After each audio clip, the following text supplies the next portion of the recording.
Good morning बच्चों। आज हम परिसर अध्ययन पढ़ेंगे। परिसर अध्ययन में पिछले बार मैंने पानी हमारी आवश्यकता ये पाठ पढ़ाया था। इस पाठ में हमने देखा कि पानी हमारी अति आवश्यकता है। यह महत्वपूर्ण घटक है। पानी के बिना जीवन नहीं हो सकता। पर बच्चों, क्या आप जानते हो कि पानी कहाँ से आता है? हाँ, नल से आता है। बिल्कुल, नल से ही आता है। लेकिन नल में पानी कहाँ से आता है? तो बच्चों,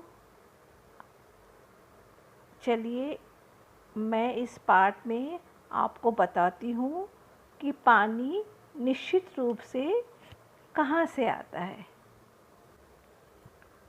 बताओ तो। नीचे कुछ प्रश्न दिए गए हैं, उनके उत्तरों को चुनकर सही चित्र के पास चौखट में सही का चिन्ह बनाओ। चित्र के अतिरिक्त कोई अलग उत्तर हो तो उसे खाली चौखट में लिखो। बच्चों, पहला प्रश्न क्या है? तुम पानी किससे पीते हो? देखो, चित्र में दिखाया गया है ग्लास, लोटा, बोतल, हाथ, नल, प्याली। आप जिससे भी पानी पीते हो उसके आगे चौखट में सही का निशान लगाना है। अगर किसी और चीज़ से पानी पीते हो तो बाजू में चौखट दिया गया है, वहाँ आपको लिखना है। दूसरा प्रश्न, पीने का यह पानी किसमें संचित किया जाता है? संचित का मतलब है जमा किया जाता है या रखा जाता है। अभी देखो, चित्र दिए गए हैं। जग, मटका, बोतल, टंकी, मटका, सुराही, या बच्चे देखो कैसे ग्लास से पानी पी रहे हैं। तो टंकी दी गई है। तो इसमें से जिसमें आप लोग पानी जमा करते हैं उसके आगे सही का निशान लगाना है। अगर इसमें से कोई चीज़ नहीं है और कोई दूसरी चीज़ में आप लोग पानी रखते हो तो साइड में डिब्बा बना हुआ है, वहाँ पर आपको लिखना है। इसके बाद प्रश्न नंबर 3, पीने के लिए संचित यह पानी कहाँ से आता है? आपके इधर कहाँ से आता है ये आपको देखना है। कुआं, बांध, हैंडपंप, नदी या तालाब से, ये आपको देखना है और उसके आगे सही का निशान लगाना है। बच्चों, पानी कहाँ से आता है? बरसात से। बरसात होने पर उसका कुछ पानी ज़मीन पर बहता है। उससे झरने, नाले तथा नदियाँ तैयार होती है। बरसात का कुछ पानी निचले भागों में एकत्र होता है। इससे झीलें और तालाब निर्मित हुई है। नदी का बहता हुआ पानी मजबूत और विशाल दीवार बनाकर रोका जाता है। इसे क्या कहते हैं? बांध कहते हैं। बरसात न हो तो बांध के पानी का उपयोग किया जाता है। बरसात का कुछ पानी ज़मीन के अंदर रिस जाता है। यह पानी निकालने के लिए कुआं खोदा जाता है। हैंडपंप तथा नलकूप द्वारा भी यह पानी निकाला जाता है। कुछ स्थानों पर ज़मीन के अंदर का पानी स्रोतों द्वारा बाहर आता है। नदी कैसे बनती तथा बहती है? बरसात का पानी पहाड़ी जैसे किसी ऊंचे भाग पर भी गिरता है। वह पानी ढाल की ओर बहता है। ऐसा पानी बहुत से छोटे बड़े नालों में एकत्र होने पर नदी बनती है। नदी, पहाड़ी, खाइयाँ, पठार तथा मैदानी स्थानों पर बहती है। जल रूप पानी के प्रवाह तथा उसके भंडार जल रूपों के उदाहरण हैं। झरना, नाले, नदी, तालाब, झील, जलाशय, खाड़ी, सागर तथा महासागर ये कुछ जल रूप है।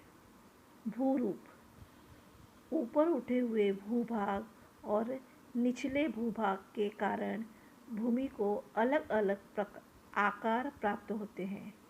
पर्वत, चोटी, पहाड़ी, टीले, पठार, मैदान, खाई तथा दर्रे ये कुछ भूरूप है। मानचित्र से मित्रता मानचित्र में अपने जिले के जल रूपों और भू रूपों की जानकारी दी गई है। जल रूपों को नीले रंग से दर्शाया गया है। भू प्रदेशों को विभिन्न रंगों से दर्शाया गया है। ये रंग भू प्रदेश की ऊंचाई के अनुसार दिए गए हैं। बच्चों, ये मानचित्र बृहन्मुंबई प्रमुख जल रूप एवं भू रूप का है।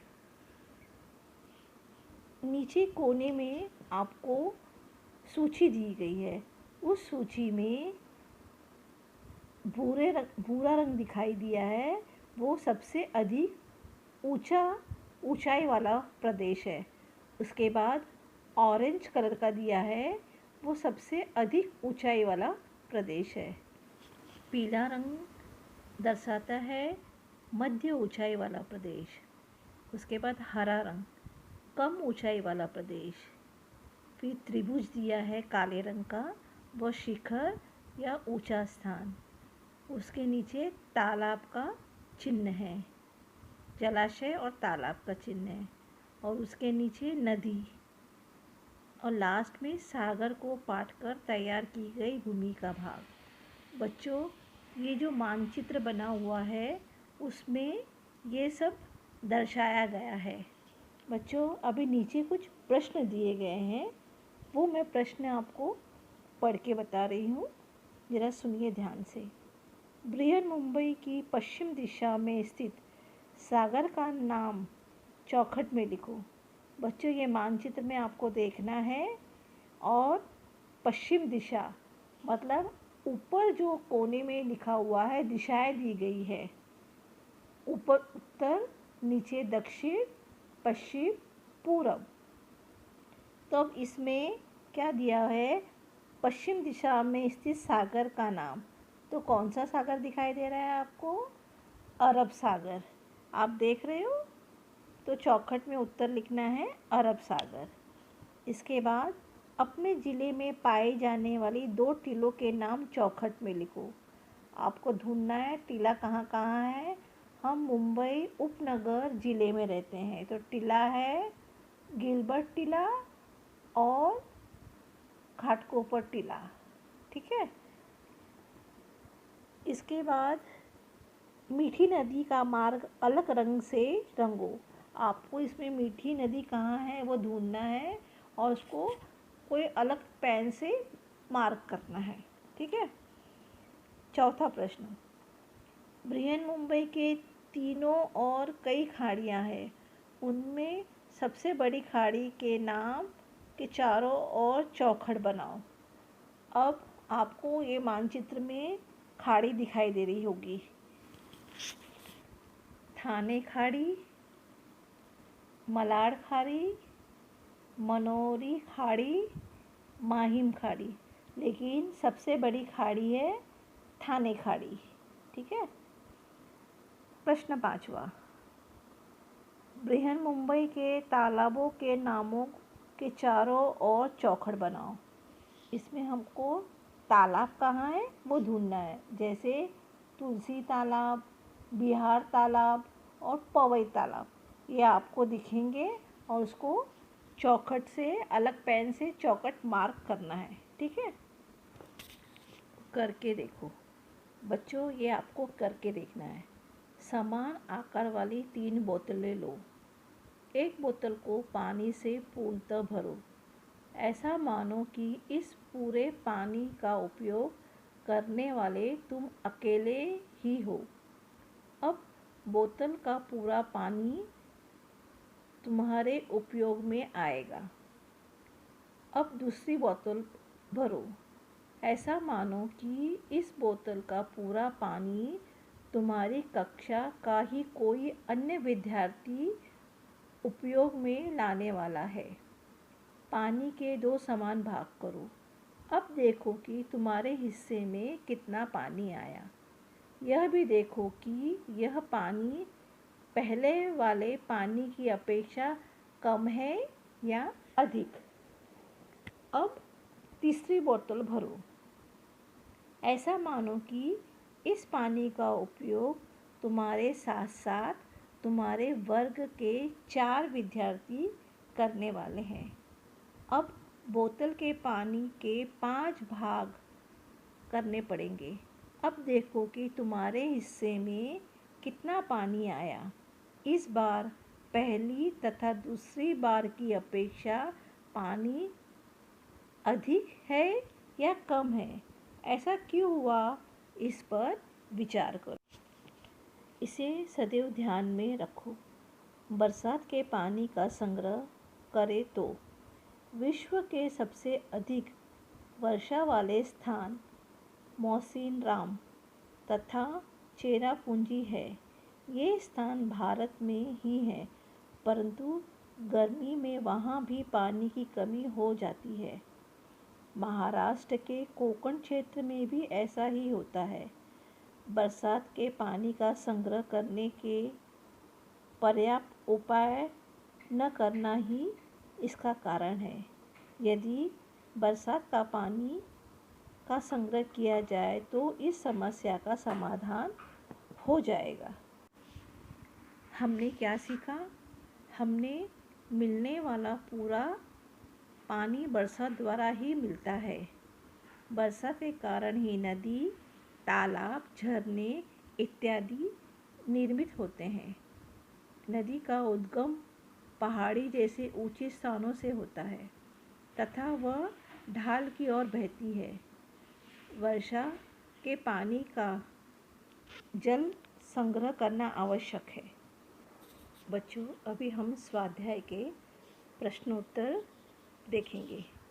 पहला प्रश्न, तुम्हारे घर में पानी कहाँ से आता है? हमारे घर में पानी पाइपलाइन नल द्वारा आता है। प्रश्न दूसरा, नदी, कुएं, झरने, तालाब को पानी किससे मिलता है? नदी, कुएं, झरने, तालाब को पानी बरसात से मिलता है। यदि बरसात के पानी का संग्रह न किया जाए तो क्या होगा? यदि बरसात के पानी का संग्रह न किया जाए तो गर्मी में पानी की कमी की समस्या उत्पन्न होगी। बच्चों, अभी मैंने पूरा पाठ समझा दिया है और स्वाध्याय के प्रश्नोत्तर भी लिखा दिए हैं। आपको एक बार पाठ पूरा पढ़ना है और स्वाध्याय के प्रश्नोत्तर लिखकर मुझे दिखाना है। Thank you.